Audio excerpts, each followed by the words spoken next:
Hi, folks. This is Andy, the analytical preacher. We all know that the Bible teaches believers, teaches Christians that we're to provide real, meaningful service, help, and support to those who are in need. So whether it's doing a service for them, giving them money or food or clothing or helping them with transportation, those who are in the most need in our society, we're to help. Go to verses like James chapter 1, verse 27. Where James writes, "Religion that is pure and undefiled before God the Father is this, to visit orphans and widows in their affliction and to keep oneself unstained from the world." So we would certainly expect James to have said, religion that God approves of is not sinning, keeping yourself unstained from the world. He does put that in there, obviously. But before that, James says, look, don't get too caught up in that. Religion that God approves of is visiting, is taking action for people like orphans and widows who are in a real bind through no fault of their own. And again, I think all Christians understand that. We think about the parable of the sheep and the goats in Matthew 25. But the Bible also teaches at a much more mundane level that Christians are just to encourage others. And we're to encourage other Christians, but we're also to encourage all people just in a more general sense. Let me go to one of Paul's letters. Paul wrote some letters to a church at Thessalonica, and what we call 1 Thessalonians chapter 5 in verse 11 and 14, Paul wrote this, "Therefore encourage one another and build one another up, just as you are doing." And then verse 14, "We urge you, brothers, admonish the idle, encourage the faint-hearted, help the weak, be patient with them all." So this isn't just some squishy, hey, look, be nice to everybody, no matter what. We just have to love and hug. No, it says admonish the idle. Those who aren't doing what they should be doing, they should be challenged. So this is not just some squishy. And it does talk about helping the weak, admonish the idle, encourage the faint-hearted, help the weak, be patient with all. Yeah, we're to help the weak. That's back to James, visiting orphans and widows in their affliction. But in between those two things is just this general encourage the faint-hearted, encourage those who are struggling, those who are hurting, those who are dealing with a setback or a trial, encourage those who are discouraged, who are in despair, or who are just having some difficult steps in life because sometimes just the day-to-day, week-to-week stresses kind of build up on us, build up on others, until something either snaps or somebody provides a little bit of relief. And so what I would say regarding, as a Christian, the Bible tells me to encourage the faint-hearted. How do I do that? How do I encourage the faint-hearted? The first thing I think we have to say is we have to be intentional. We have to make this something we plan on doing. And what we call the Great Commission in Matthew 28, it's usually translated, "Go into all the world and make disciples, baptizing them and teaching them to obey everything I've observed." A better, more accurate translation might be, "As you are going, make disciples." I would say the same thing here that Jesus was saying about evangelism in Matthew 28. As we are going, as we are traversing the world, dealing with family, riding the subway, dealing with coworkers, sitting at sporting events that our children playing with the other parents, whatever it is that we're doing, as we're going, as we're living life, we need to be probably much more intentional about seeking those out who need encouragement. And maybe even though we may not look at a person and go, I think that person desperately needs some encouragement, it never hurts to pour more in the cup, even if you don't think the cup is necessarily running low at the time. So the first thing, as a Christian, how do I encourage other people? One, you have to make it part of who you are and what you plan on doing every day. You have to be very intentional about it. You have to pray for opportunities. You have to look for those opportunities. And you have to act on those opportunities, not just when it's convenient, because then it probably won't happen much. To get an idea of how important the apostles thought this was, after Christ had gone back, and the apostles were working very, very hard to build these new Christian churches in various places. They began to work with a man, Joseph of Cyprus. And most of us don't know him by that name. We know him by the name Barnabas. And they gave him that name Barnabas because he was such an encourager to other people. And by giving him that nickname, they wanted to draw out and show to those around Joseph of Cyprus, look, this is important. We are giving people nicknames and trying to put up on a pedestal, up on a platform, the idea that encouragement is important. And so we read this in Acts 4, verse 36 and 37. It says, thus Joseph, who was also called by the apostles Barnabas, which means son of encouragement, a Levite, a native of Cyprus, sold a field that belonged to him and brought the money and laid it at the apostles' feet. We're told to encourage. We see the apostles putting it really in the forefront of what they're doing, not in what they said or what they wrote, but in how they acted by nicknaming this Joseph of Cyprus as Barnabas, as the son of encouragement, to be an inspiration, if you will, to all others. As we go back to the idea, but how do I encourage others? This is the first thing that I would say. Don't make it more complicated than it necessarily has to be.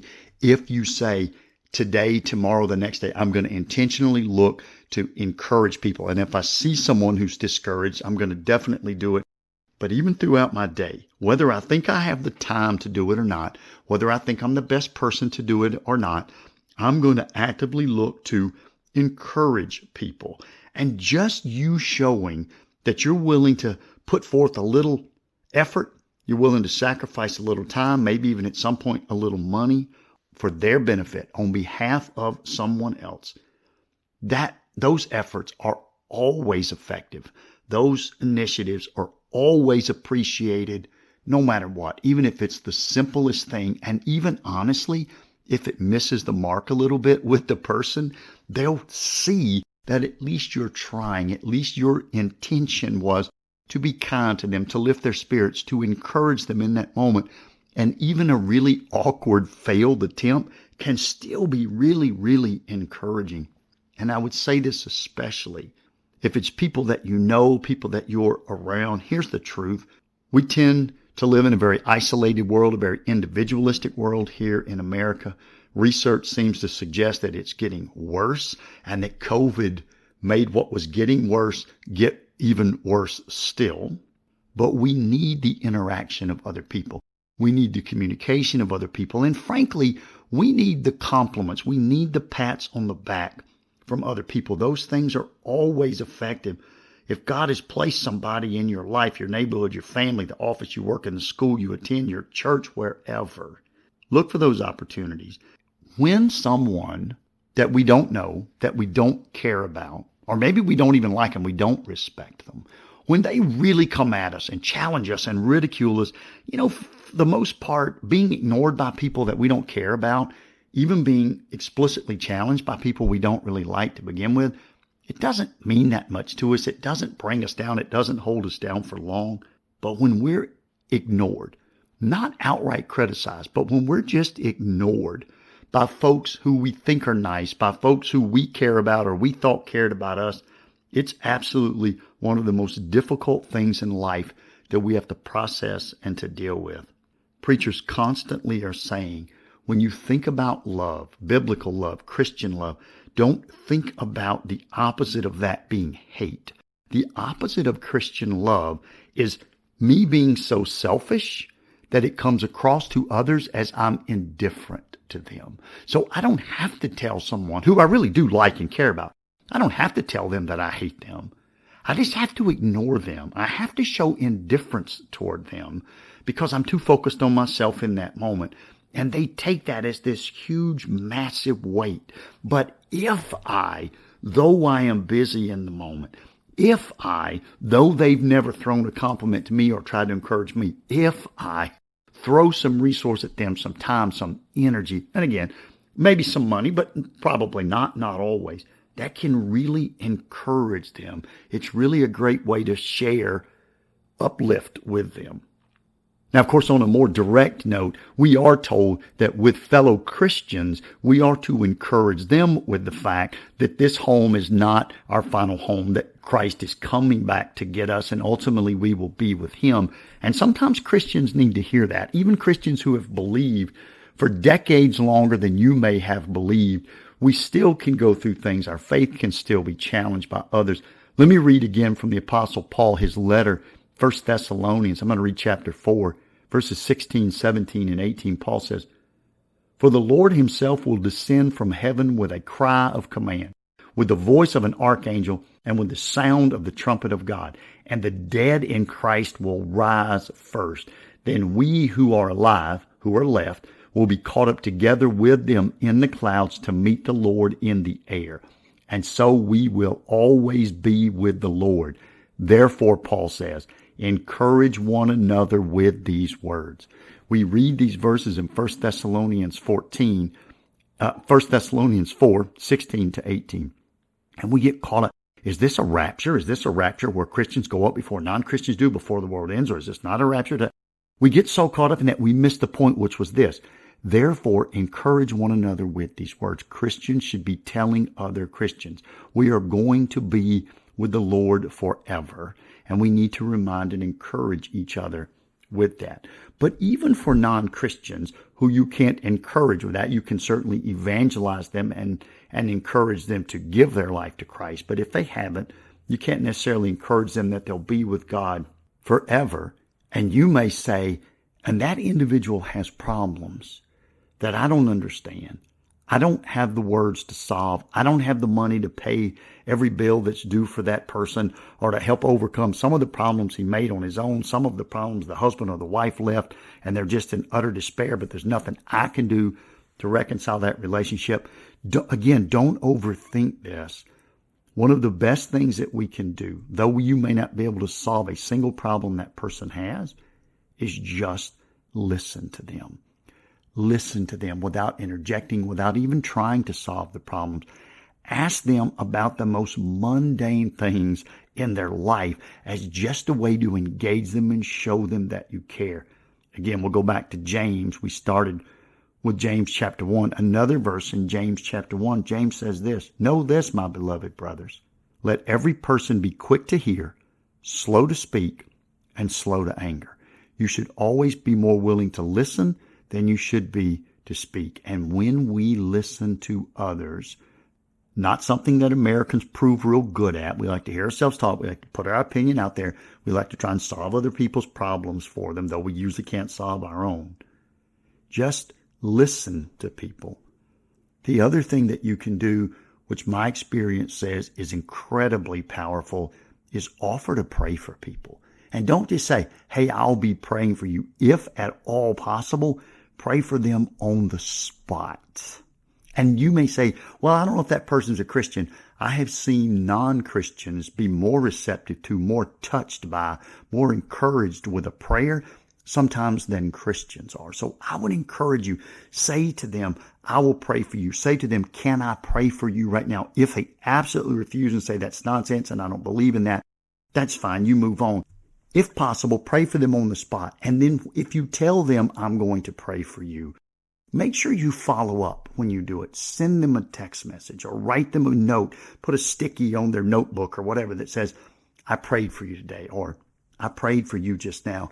A lot of folks say it's just very uncomfortable to pray. They're not good prayers, and I understand that. Everybody's not a great talker, a great prayer. You know what? It's perfectly fine, I think, to just have a little short standard prayer that you sort of almost memorize a couple of key points about. And when someone's struggling, you just say, "Hey, can I pray for you right now?" You put your hand on their shoulder and you just say, "God, I'm bringing," and then you give them a name, right? "I'm bringing Bubba. I'm bringing Rita.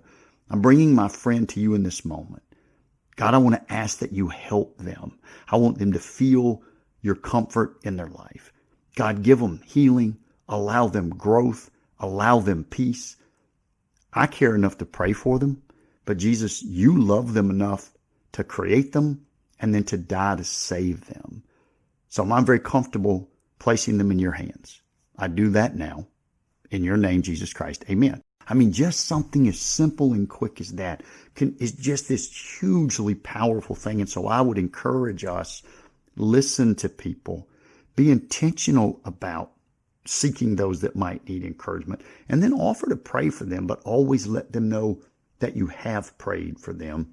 We don't have to tell someone when they're going through something, I know exactly what you're going through. In fact, if you've not lost a child, if you're not a cancer survivor, if you've not been fired through no fault of your own right during the Christmas season, you may not know what a person is going through. And I think it's okay to say exactly that. I can't imagine what you're enduring right now, but I want you to know I care. I want you to know I'll pray for you right now, and I'll pray for you tonight, and I'll pray for you in the morning. If you need someone to talk to, I'm here. How you feeling? Are you struggling? You don't have to be able to solve their problems. And again, you don't have to say, I know what you're going through. In fact, I would advise don't say that unless your situation really, really mirrors their situation. The other thing you probably don't want to do is provide compliments that are based on things like natural talent, that are based on things like beauty or anything else that's out of that person's control. Those things don't satisfy. Now, sometimes people will fish for a compliment, a handsome person or a nice looking young lady or somebody who's very athletic or the person that makes the highest grades, the lady that's the valedictorian in the class may fish for a compliment, but it's not effective. That's like giving an alcoholic a drink. You're going to satisfy them for about 30 minutes and then the hangover is going to last for weeks. So don't do that. What you want to do is compliment people on things that they can control. And sometimes the most handsome guy or the most athletic girl or the smartest kid in the class have never been or rarely been complimented on the choices they make, the character they show, the discipline that they display. They're almost always complimented on their natural abilities. When we speak to parents and we want to compliment them, we talk about how many home runs their son hit or how great their daughter is on the balance beam, whatever it is. Those are the things that if you want to be an encouraging Christian, you don't want to do. So instead of you're the most handsome guy in class or you're the best player on the softball team, you want to talk about something that they do. I really like the effort that you're showing in practice. Good for you. I know you're talented, but you're showing real character by not leaning on your God-given talent, by working just as hard as everyone else. When you see someone who does a good job with their job, when you see someone who does a good job in holding up under stress. I know you've been under stress lately. I can't imagine how difficult it's been.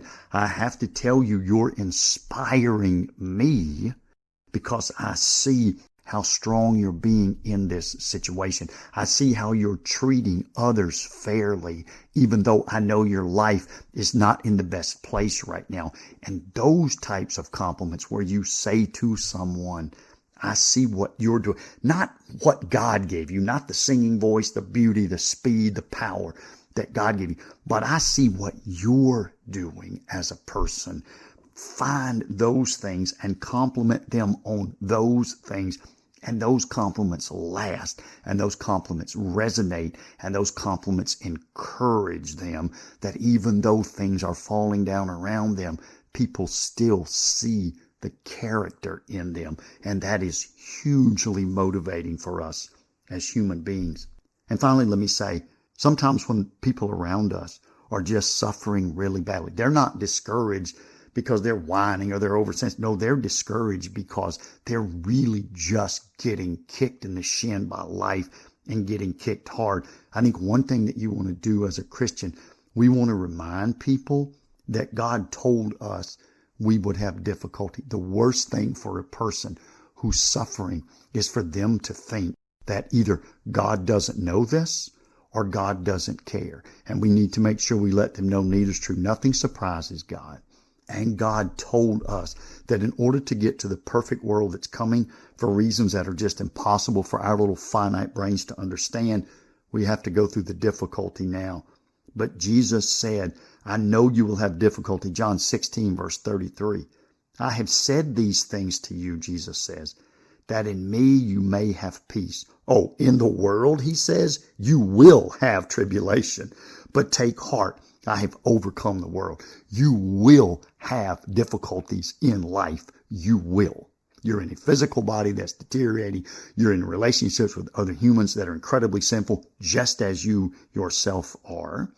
And Satan is going around everywhere like a lion looking for people to devour. You will have tribulation, difficulties, and trouble and pain in the world. I've overcome the world by redeeming creation on the cross, Jesus says, and ultimately one day you'll be with me. So the first thing we want to do when someone is suffering, especially if they're saying, why me? Why is God doing this to me? Or why is God letting this happen to me? We want to say, take heart. Jesus told us we would have tribulation in this world, and all of his closest apostles did have bitter tribulation, most of them executed for their faith. But they took heart and they were encouraged, knowing that Jesus had overcome the world. And so the second part of that conversation is really, this doesn't surprise God. God's not doing this to you on purpose. It's just we live in a sinful world. Jesus has overcome it. It just hasn't run its course yet. And so the second thing is, even though we're told we would have tribulation, we don't understand it, we don't like it, we're suffering as we go through it, let's lean on what we do understand. Let's lean on what we do know, very similar to the verses I read about Jesus' second coming in 1 Thessalonians chapter 4. Tell people, God's not doing this to you. God's not surprised by it. Jesus told us it was coming. He told us to take heart because he's overcome the world. And then remind them of verses in places like Romans 8. And if you say, well, I'm not going to memorize all of those verses. No, that's fine. I don't have them all memorized either. But you can certainly point someone to Romans 8. You can open the Bible app on your phone or tell them when you get home, read Romans 8. Let me just read a few verses, 15 to 18 and then 37 to 39. The Apostle Paul in Romans 8 writes this. For you did not receive the spirit of slavery to fall back into fear, but you have received the spirit of adoption as children, by whom we cry, Abba, Father. The Spirit himself bears witness with our spirit that we are children of God, and if children, then heirs. Heirs of God and fellow heirs with Christ. Here we go. Provided we suffer with him in order that we may also be glorified with him. For I consider, Paul says, that the sufferings of this present time are not worth comparing with the glory that is to be revealed to us. Jump to verse 37. In all these things we are more than conquerors through him who loved us. For I am sure that neither death nor life, nor angels, nor rulers, nor things present, nor things to come, nor powers, nor height, nor depth, nor anything else in all creation will be able to separate us from the love of God in Christ Jesus our Lord. So when you know someone is struggling, remind them, God knows it, God sees it, God cares. God sent Jesus to fix it, and Jesus has overcome the painful struggles of this world.